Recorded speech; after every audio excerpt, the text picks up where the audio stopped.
My hair is growing back now since I've been taking vitamins. Obviously my diet must have been too extreme. Look at the bright side. We've just found the car park for the open day. Something might happen. I might fall over or you might come in. 13th of May, it's a very hot week. We're averaging sort of 23, 24, 25 degree temperatures, having to stop spraying in the afternoons because we can't really go above 23. Starting now, there's a little small element of panic now happening because we haven't had the rain. There were some rains about, but we seem to have missed them. So we haven't managed to have the rain for the crops. We needed a big harvest this year. I think that I suspect the whole arable community needed a big harvest, and the prices are going down, which doesn't make sense. But yeah, we do need things to come right this year, because especially with the sort of government's retraction out of farming. But anyway, just to top up my my entertainment, my mother's been in the garage going through her boxes of whatever, and she's managed to find my school report. She's left it on the desk in a prominent position for me to read, obviously thinking that it is a motivator. But the page I'm looking at, it says, James is unwilling to settle quickly in class. He quickly loses concentration and tries to distract others too. In the rare moments when he is thinking carefully, he shows he is not without some ability. Well, anyway, it goes on and it gets worse actually. But there is one shining light in here, I noticed. I seem to have done quite well in religious studies. So that I seem to have had a number 2 in there, where the others seem to be based on 3 and 4. So thank goodness my own children seem to do quite well at school, and their reports, I think that they were more brutal in their reports back in the day than they are now.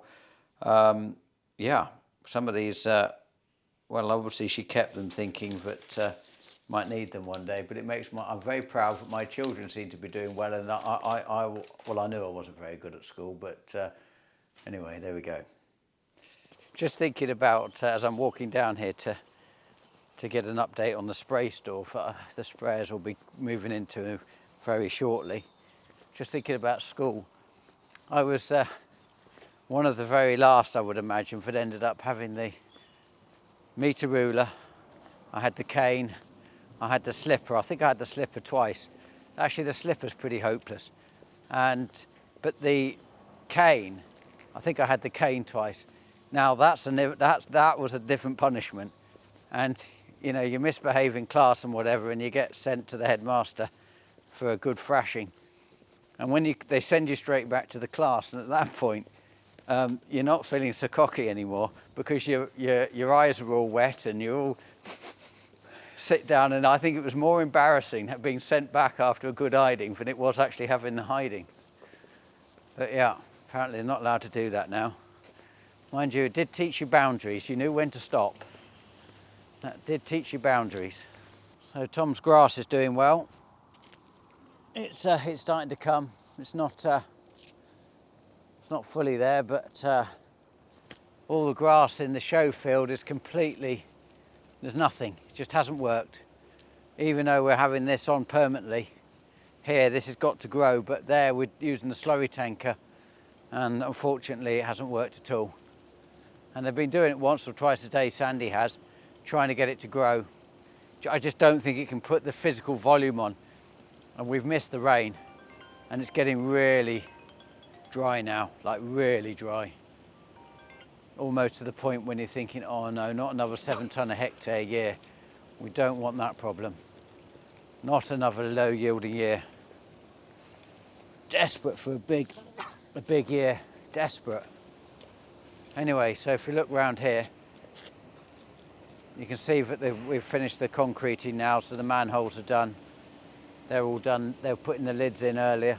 And then along the front edge, the 2 yards are now joined. We can't use them because they only finished it yesterday. But what a difference. And when you stand back, you really sort of get a different perspective of the farm. I suppose I've probably never really seen, because I wouldn't have stood up there in the middle of that grass paddock as such. But yeah, this has made a big difference now. And then just put some basic shelves we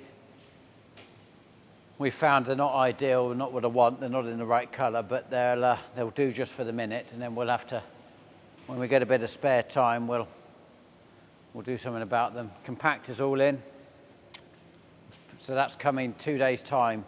So they're going to come, and so Thursday they're going to come and set that up. So we've got to hopefully process some cardboard and plastic then. And then the sprayers will be coming in here today. Chemical delivery came yesterday for the first time, only bought all clear extra, and then we'll see how it works. And then this side of the yard is, of course, where we haven't got to yet. So we're partially dug out, partially got our stones screed, and then we've got to do all this and do all the drainage down this side. So we're trying to get everything pushed this way from the other side of the yard. Chris and Dave are currently working out the lines now for the curb. Have you measured off the building? Yeah, that's on the back end. Hmm? You measured off there, have you? Yeah, that's what yeah. The blue line's off the building. Peak line is in line with this one. Is this is for to put the curb in? Where the blue line is, or where the string is? Well, it's a decision on you've got to make now. Oh, right. Well, this one's to that building, the blue one's to this building. Well, you mean that's not in line? So? Are you serious? Yeah. We had those people out to do a proper survey. Yep. They came and properly surveyed off that building. Well, they changed something. Oh no. Did they move it for making it fit right? Oh. I always said it was different when it come the second time. You did. And I checked with them, if you remember, and they said, they came back and said, no, it was measured. I didn't think it was. The moment we pulled that line down there, wasn't it, Dave? Oh. It weren't in line with the gully, was it? The gully's in line with the building. I can't believe the shed is out, and we had it. I think they charged us like £1,200 to measure that and do all that. So Glyn's currently busy just emptying the spray store of chemical boxes, and he's going to just loading them back up, being delivered, taking them around to the spray store. Then we're going to move this, and then the 2 water tanks which we've got. 2 water tanks are now empty, so we'll be able to move them to their new position, because the new one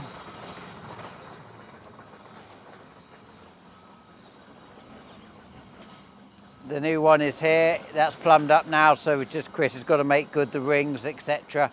Put the wall in alongside to backfill. They've got the panels here, which are all here, look, ready to create the head wall all the way around the outside because of the height difference. So we'll get that done, but it's just we're in a position where we're functional, so we're just trying to get it so that once the sprayers are moved and these tanks are gone, the whole area Glyn can dig out and run through the screener, and then the farm doesn't need to come in this side again, so they've got the whole area to then be able to dig out without having to go around the tractors all day long, which would be good. I'm annoyed about that shed not being level when I paid money for a company to come out and physically mark it all. And I'm sure it was £1,200 it cost me to have it all done. Chandlers are here doing the servicing on one of the fence. This one's having a service. So got 2 of them not running at the moment. Chris is on holiday, so his sprayer's not actually running. 3 are. And this one has been on the tanker, which is swapping between chasing on the Bowser. So good time to get it done while we're doing the local farms. Let's go have a look at the Field of Dreams. So poor old Sandy keeps using the slurry tanker, and there's a bit of moisture down here, but I can't work out if the seed that's on it's just sort of, perhaps it chitted and died, or I don't know, maybe I've got to re-drill it. There's just literally nothing on here. Just nothing. Bald as a bald thing. Actually, I'm very pleased to report that My hair is growing back now since I've been taking vitamins. Obviously my diet must have been too extreme for my hair loss. Each one of the solar panels on the trackers there has a light prism on the top, like a triangle. And wherever it thinks the best angle of the sun is, they then go in that position. You can see out of the 5, there's effectively only 2, you could arguably say, are looking at similar. But even the first one's more like that, the second one's like that, the third one is tilting the other way, the fourth one's coming back again, and the fifth one. Extraordinary, but they're all so in a different position. So you're supposed to be 34% more efficient by having by tracking the sun, like a sunflower. So throughout the day, every time you look at them, they'll be moving, and by the evening, they'll be completely facing, looking this way. So I put them in 2010. So what's that? That's 15 years now. So this is the Field of Dreams, and the wheat's starting to push on now. It's amazing how much it changes per week. The leaves are all up. It's clean, hasn't got the rubbish in it. There is though the odd barley plant, which shouldn't be. Nice looking crop. I'm very worried. I mean, you come here, Tom, and have a look at this. You come down here, you see the cracks in the ground. You know, the land, the clay is really cracking up now. Crumbs, I could use my telephone down these ones. Can you see that? Get your hand down in it. That's really deep now. Well, that will dry out quicker, obviously, because the warmth can get further down into the profile. But if you get a shower, I don't know, let's just say 5-10 mil, it's just not going to do anything. You need such a lot of water now to try and close that up and to get water down further. So once it starts to do this, this is a really bad sign, because this can really start to dry out now, especially as the fact that the land, you know, it's more obvious here, looks like up a tram line like crazy paving. But interesting how it's in a straight line. I see that from CTF, following a tine or something like that. So it might have followed a mould draining line, or it might have followed a tine, because it's always in the same place. But once you start to get this, and that warmth gets down there and starts drying out much quicker, because it's got in there, you are starting to change yield prediction. Which should be a shame, actually, because the crops are clean, haven't got the black grass in it, crops look good. Could really hope that this would be a big yielding year. Very little disease. That's probably mostly attributed to, well, Michael would say Michael, but of course attributed to the dry conditions. And my oats over there, we have found a solution now to have them whole cropped and taken off the field to get rid of the black grass, because I don't want that to be a problem for next year. That's going to be part of the Field of Dreams next year for trying to push these yields from the beginning.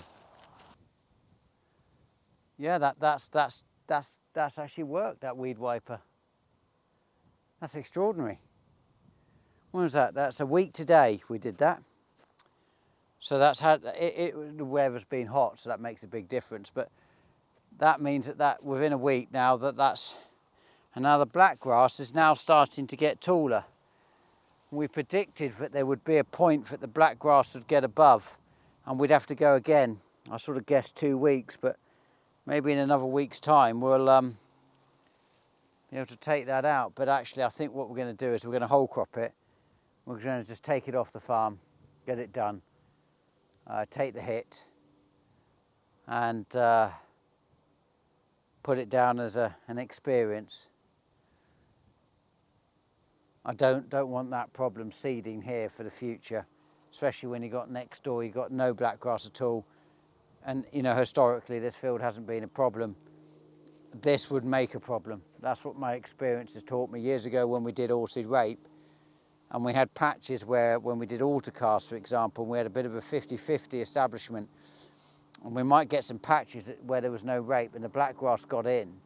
And I could see for years and years and years later where these rectangular areas where there was no competition with the Oated rape.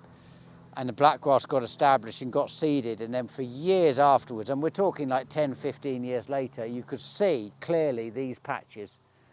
So 1 year could have effectively a 15-year rotational issue for us. So for me, the short-term pain, now put it into perspective, this might yield us 20,000 clearing this.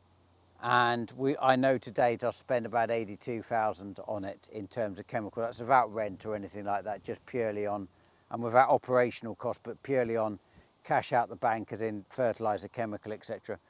So we're going to take a factor of 62. Well, 62 is a lot of money, but actually when you look at that over the area and then look at what that, over that 15 years or even 5 years, what I would spend on herbicide control or limited rotations, that's a relatively inexpensive cost in terms of what it could transpire to.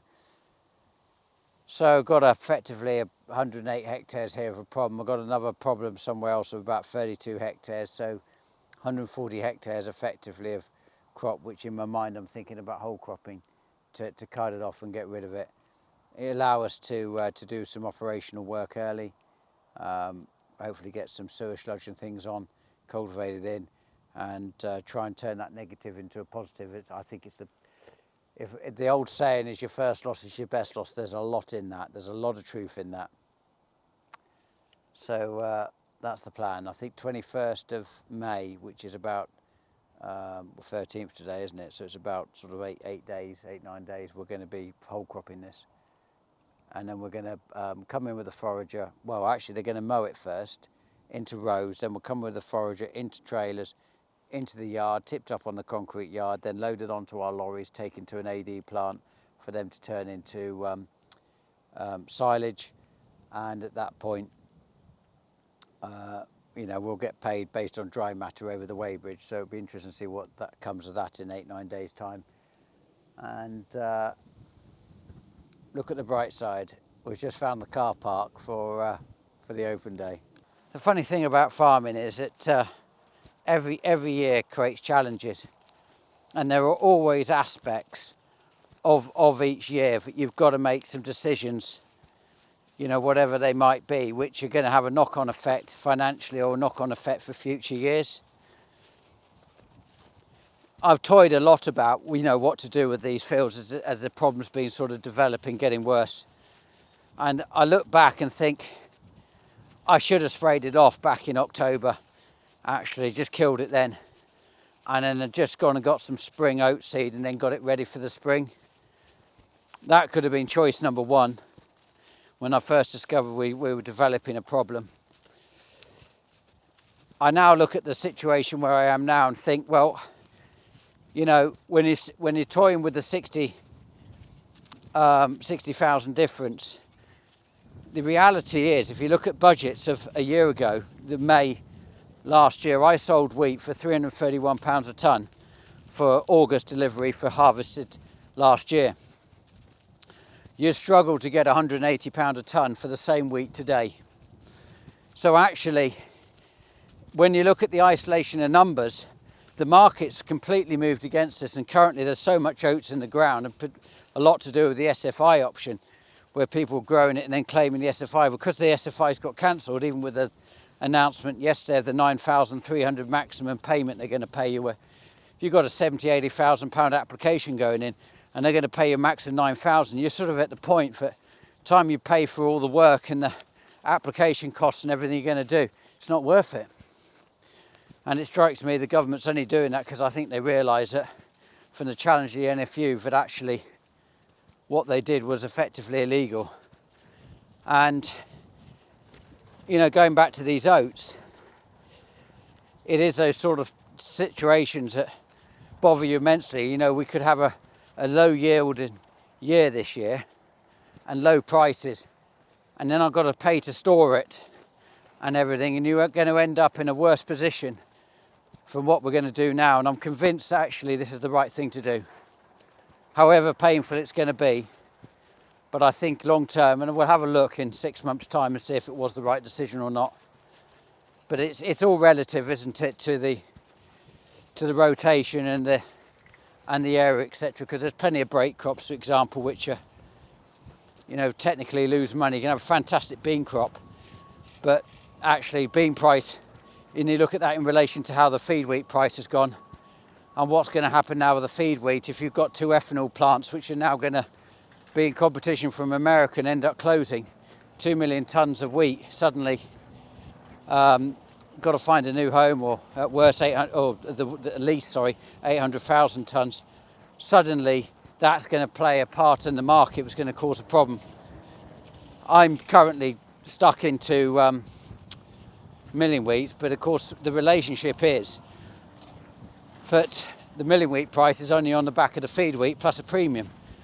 So it looks like this, so far, if we're not careful, we're going into, we needed hope in this industry, and it looks like we're going into some serious pain, much greater than we ever thought.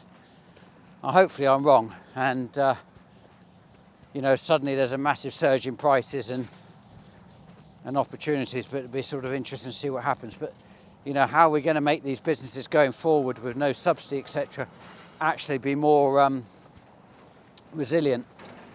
Because actually that's what we're getting to now, is a level of resilience. Well, one way might be that we've got to work on the adage, like a lot of businesses do, where you might have 3 or 4 years of needing to break even, and then when it comes right, to make a lot of money in those years. And that's going to be a different model to what arable farming's ever seen before. But that might be the new way we're going to have to do business, is structure the businesses in a way that they make a break even in the bad times, and then when the good times come, they make a lot of money, and then that carries us. And that's not unfamiliar in the fruit world and the potato world, and then maybe that's just how arable farming is just going to become. The first sprayer is in here, so we're looking forward to this, seeing the sprayer come. Fits in there a treat, look, one side of the drain, Glyn's still bringing the chemical in, plenty of room for the second sprayer to fill up and go round. Oh, that's a real treat. That's actually worked out. That has actually worked out to how I wanted it to. Oh, I'm really pleased about that. Oh, that is good. Oh, that's memorable for me. Because bear in mind, it's the shed of dreams. So all of this is something I've always wanted to build for 25 years plus. And just starting to do it now, that's a great feeling. Oh, I think I'd even have a cigar at this moment if I smoked.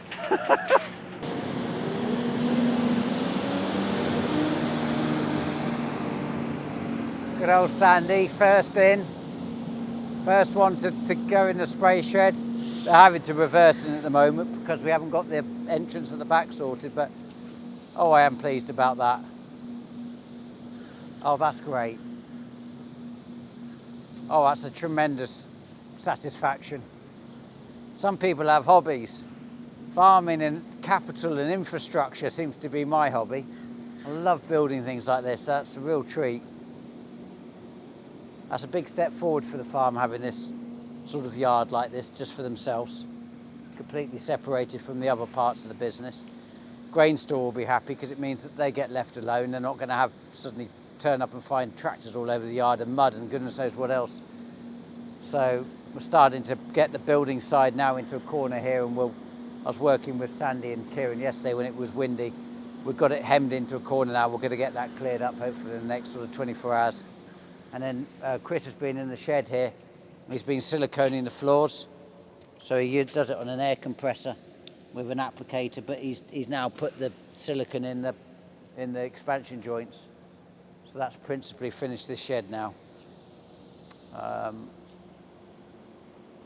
Oh, that is good. It's nice to have a bit of joy, especially when peculiar things are happening. Right, so an update on the sprayer coming off the back of the tractor, and what we're doing about it. So Tom will put the video on to show you. But effectively, the big drawbars we have all go on the fence, etc. They have this loop on, and this is where you put the safety chain in, which then goes back to, so all the cultivation equipment, etc., chaser bins, etc. They all have this safety chain, and that basically stops it going off. Where the other version is that we have is this one here with this thumb on. Now, I've had this before where this hasn't worked properly, and this has actually somehow come away, and then it's come off, and that's not something we've used for a while. I like the pin design like this, but it's really robust, and as long as we change the pins, we typically change the pins. They're quite dear, they're like £700 each for on the challenges each year, because the amount of bashing they do. And then on the cultivation equipment, we use this bullseye. So we've got the bullseye here, so it sort of rotates and moves. And that's a spare one we've had where we've actually changed it, but they occasionally break. So we've got everything on that, and you need that sort of floating when you go up and down dips and things, and then sort of down off fields and back up onto roads or whatever you're doing. You need it to float. But the Fendt have now got effectively this back panel with this different design, which we showed you last time, so we've got to change the hitches to that. But quite frightening, really, for something like that's CAD. And we don't currently have safety chains on any of the sprayers, and there isn't actually anywhere on the sprayers currently you can even attach your safety chains to, so we've got to make something to actually fit. So we'll have to talk to Horsch to see if they've actually got them, say, for example, in Germany. We've got them on all the Horsch stuff that's coming over from Germany. It's got a rope on it that basically pulls, and it puts the brakes on. So if the implement fell off, it would put the brakes on, they'd stop. Again, not on the sprayers. So something to think about and look at going forward. So we put the chain on here, and then it goes onto this side, and this is how substantial these pins are on this type of design. So this is how this system works. So you've got the rope here, and you connect that to the tractor, and then if, for example, it came off, it would pull this valve down like that, and then that would apply the brakes. So it wouldn't go anywhere effectively. So you'd have it hanging off the chain, and then you'd have it stopping itself. So this is, as I understand it, this is mandatory in Germany. So that's why a lot of the Horsch stuff which is now coming out, I've got it on the drills, for example, it's all coming with this technology. It's not something here which is mandatory. But so the modern stuff, I just had a look at the other Toronto, which is slightly older, one I bought second-hand this last summer. It doesn't actually have one fitted. So yes, it's definitely worth walking around your own equipment and just having a look and seeing what measures you've got. I suspect it's on the headers.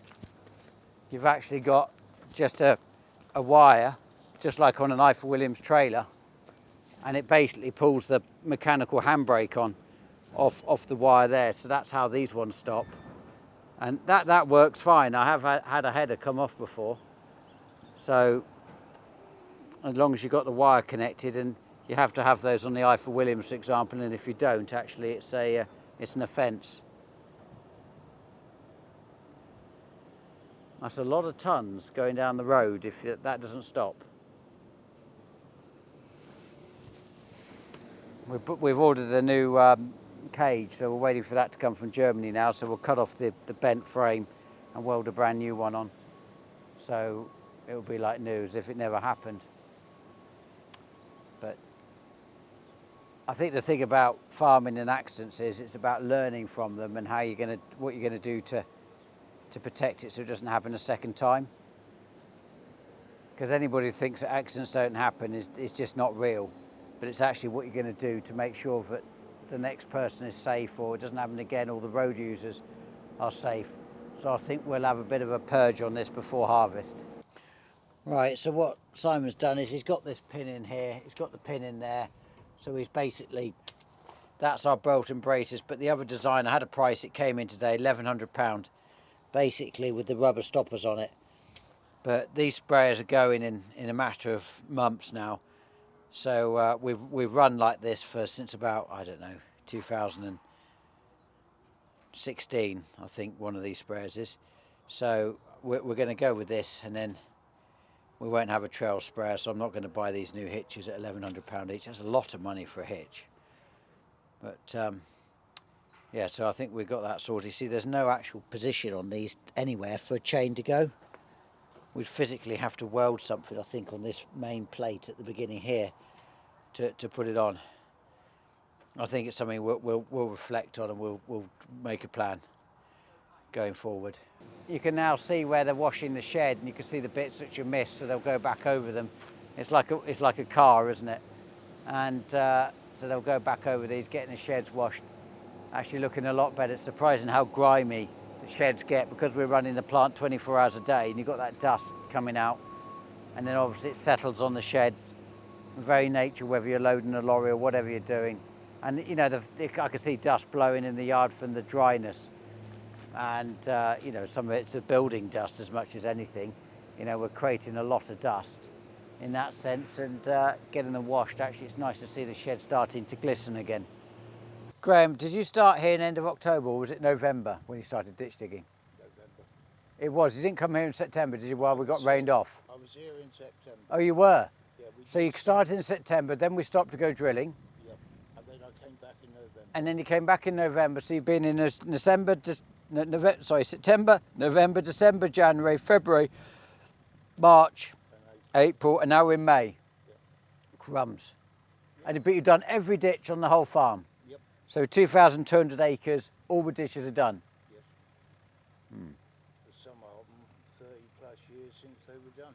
I'm sure. And you're now putting in a new ditch, because we think this is basically blocked up the land drains. Yep. And you're trying to find the land drains. So you're going to get round to the end, and then you're going to come back on yourself and tidy up the bank. Yep. Otherwise this is going to collapse, isn't it? Yep. But, and so this is the last ditch. Last ditch on the farm. You must be quite excited, Graham. Yeah, I'll be able to go home for it. Yeah, you'll be able to have some time off Yeah. till harvest. I'll miss the trip over here every morning. Yeah, you will, yeah. It'd have been cheaper to have bought your house here. Nice farm though, isn't it? It is a nice farm. That's all right once it gets drained properly. Yeah. But we'll even be able to mould drain into this. Yeah. That's the other thing. Yeah. So actually there's a lot of benefit, isn't there, in what you're doing? Yep. And there's no yield under these trees. You can see that, we've lost nothing. No, you lost nothing. You've gained the drainage. Yeah. You'll, And you said you found 10 drains just down there yeah, I found 10 drains. So it's 13 drains. so far. Yeah, from where I started the other day. Yeah. So I think prior to that, I had something like 12 prior to that. So I've got 25 drains All right. I've found in this ditch so far. Have you really? Yeah. And at some point you're going to come back on yourself and you'll probably find the others. Yep. Because with those wet tram lines there's got to be something, doesn't there? There's got to be something there. Yeah. Oh, good. Right, well, I'm going to keep walking to the step. I don't want you pulling me up, because something might happen. I might fall over, or you might come in. 26 degrees temperature, lovely day for a human being. Frightening for the crops, but hopefully it will start raining at night and be nice in the day. So first time now that the sprayers have made it onto this yard today. Sandy was the first in to use the store. The guys are just in there doing some trimming up, getting chemical moved in. Then we're going to just go and get the container and the other 2 tanks and move them into their new position. Chris is out there currently just starting to dig the stone up. So we're making some waves, so hopefully now we'll start on this side going up, and then they'll get that prepared. Then in about a week's time they'll come back to concrete it. So it's quite nice that we're now working our way round. We're going to start to empty this yard. So pretty exciting, start to feel a difference. So too hot for the sprayers to run, so they're parked up now. Aaron's back as well from Lincolnshire. So it's working quite well, just managing to get the spray store turned around to get that in good order. So yeah, good day, good day. Well, thanks ever so much everybody for subscribing, and the numbers keep continuing to go up. open day tickets for the afternoon. Just to remind you, we're there some with the polo tops. We've had the proofs come through today in physical, so they'll be going on the shop. So they'll be available now to buy. So they'll be nice, perfect for this type of weather. And we look forward to seeing you next week. Hold on, that's not right, is it, Tom? I got it wrong again. It's Tuesday, isn't it? So this is for Wednesday. Yeah, we'll see you again for the end of the week.